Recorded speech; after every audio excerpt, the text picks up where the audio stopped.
2 രാജാക്കന്മാരുടെ പുസ്തകം 4-ാം അധ്യായം 8 മുതലുള്ള വാക്യമാണ്.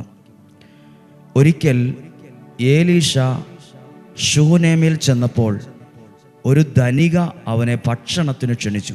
ആരെ? ഒരു ദൈവത്തിന് വേണ്ടി നിൽക്കുന്ന ഒരാളെ, ഒരു പ്രവാചകനെ, ആ നാട്ടിലെ ഒരു സമ്പന്നയായ ഒരാൾ ഭക്ഷണത്തിന് ക്ഷണിച്ചു.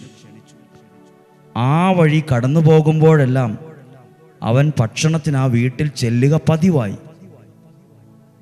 ആ നാട്ടിൽ കൂടെ പോകുമ്പോൾ ആ വീട്ടിൽ ഭക്ഷണം കഴിക്കാൻ പോകുമായിരുന്നു. ഉടനെ അവൾ ഒരാശയം അവളുടെ ഭർത്താവിനോട് പറഞ്ഞു. 9-ാമത്തെ വാക്യം.